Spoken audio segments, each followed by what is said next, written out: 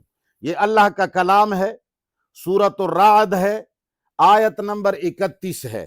اس میں اللہ نے فرمایا لو ان قرآنا سیرت بہ الجبال او قطعت بہ الارض او کلم بہ الموتى بل اللہ الامر جمیعا۔ فاللہ تعالیٰ نے فرماتے ہیں کہ اگر یہ قرآن ایسا ہوتا جس کے ذریعے پہاڑ چھلائے جاتے، اگر قرآن پہاڑوں کو توڑتا اور پہاڑوں کو چلاتا اور پہاڑوں کو جلاتا، او قطعت بہ الارض، یا یہ قرآن ایسا ہوتا جس سے زمین طے کی جاتی، اس کے ٹکڑے ٹکڑے کیے جاتے، او کلم بہ الموتیٰ، یا اگر قرآن ایسا ہوتا جس کے ذریعے مردے بول پڑتے، تو اللہ تعالیٰ فرماتے ہیں تو پھر اس قرآن کے ذریعے واقعی یہ کام ہوتے۔ اگر کسی کتاب کے ذریعے یہ کام ہونے والے ہوتے تو سب سے پہلے کس سے ہوتے؟ قرآن کے ذریعے ہوتے۔ لیکن اللہ فرماتے ہیں بل اللہ الامر جمیعا، یہ سارے اختیارات اللہ کے پاس ہیں، قرآن میں نہیں ہے۔ قرآن کسی پہاڑ کو نہیں اٹھا سکتا، قرآن کی کوئی آیت زمین کو ٹکڑے نہیں کر سکتا، قرآن کی کوئی آیت فاصلے نہیں طے کروا سکتا۔ یہ سب کچھ کرنے والا کون ہے؟ جب قرآن کہتا ہے کہ میری اندر ایسی کوئی آیت نہیں ہے، تو مجھے یہ لوگ دکھا دیں اور بتا دیں کہ انہوں نے کس کلام کے تحت اس کام کو، اس دندے کو چلایا ہے۔ یہ کس آیت کے، ہمیں وہ آیت بتا دے جس آیت سے آنکھوں سے چین نکلتا ہے، وہ آیت ہمیں ظاہر کر دے۔ جس طرح کہ میں نے کہا سورۃ الرعد آیت نمبر 31، حق خطیب صاحب یہ آیت اگر عمران خان پڑھے گا بھی تو یہی معنی دے گا، یہ آیت اگر تمہارا کیمرامین پڑھے گا بھی تو یہی معنی دے گا، یہ آیت اگر کوئی ہندو پڑھے گا بھی تو یہی معنی مفہوم دے گا۔ تم مجھے وہ آیت دکھا دو جو آیت تم پڑھتے ہو میں بھی پڑھوں تو اسی طرح ہو جائے۔ یہ سارا دندہ ہے۔ اور باقی رہی یہ بات کہ بھئی بہت سارے لوگ تندرست ہو رہے ہیں، تو میں نے اس کو پہلی بھی کئی مرتبہ سمجھا چکا ہوں اس بات کو۔ جن لوگوں کو تندرستی ملتی ہے ان کی دو قسمیں ہیں۔ جو لوگ کیمرے کے سامنے آ کر کے کہتے ہیں کہ بھئی میں حق خطیب صاحب کے پاس آیا، میرے گردے میں درد تھا، میں ٹھیک ہو گیا۔ جو کہتا ہے کہ بھئی عمران خان آیا اور کہتا ہے میری آنکھوں میں بینائی نہیں تھی، میں جیسے حق خطیب کے پاس آیا میری بینائی آ گئی۔ یہ دو قسم کے لوگ ہیں۔ پہلے قسم یہ وہ بکے ہوئے غلام ہیں جو حق خطیب یا کسی بھی جلی پیر اور جادوگر کی ساتھی ہوتے ہیں۔ وہ ایڑی چوٹی کا زور لگا کر، جھوٹی گواہی دے کر لوگوں کے سامنے کہتے ہیں کہ بھئی میرا بھی یہاں درد تھا تو میں ٹھیک ہوا۔ یہ اکثر ملے ہوئے ہوتے ہیں۔ نمبر دو، جن کو واقعی شفا مل جاتا ہے وہ توہم پرست ہوتے ہیں۔ دماغ جو ہے یہ سپر کمپیوٹر ہے۔ آپ کے دماغ کے اندر جب ایک مرتبہ توہم کی وجہ سے کوئی بیماری تمہارے دماغ نے دکھا دی کہ تمہارا یہ جگہ درد کر رہا ہے، اب کسی بھی ایسے من گڑت آدمی کے پاس جا کر جب تمہارا سپر کمپیوٹر کہے کہ اس کی چف سے یہ درد ٹھیک ہوگا، تو اس کی چف سے وہ ٹھیک ہو جاتا ہے۔ وہ درد ہوتا نہیں ہے، وہ وہم ہوتا ہے۔ وہ وہم تھا تو چف کے ساتھ ٹھیک ہو گیا۔ جو واقعی درد ہوتا ہے کسی کا باپ ٹھیک نہیں کر سکتا۔ اگر حق خطیب کہتا ہے یا کوئی دوسرا من گڑت تعویذگر تعویذ فروش اللہ کا دشمن کہتا ہے کہ نہیں اللہ کے کلام سے ایسا ہوتا ہے، تو وہ میرے پاس آئے، میں اس کے ایک انگلی کو بلیڈ کے ذریعے کاٹ لیتا ہوں، چاقو کی ذریعے کاٹ لیتا ہوں، یہ پورا قرآن پڑھ کر کے سنائے، اس زخم کو یہ ٹھیک کر دے 2 منٹ کے اندر، میں دیکھ لوں گا کہ تمہارے اندر واقعی شفا کی طاقت ہے۔ یہ سارا جھوٹ ہے، یہ قرآن کے خلاف ہے۔ اور اس خطیب کو جو چیلنج کیا گیا ہے بہت اچھا ہوا، لیکن سینکڑوں ہزاروں اور ہیں، سب کو چیلنج کرنا چاہیے۔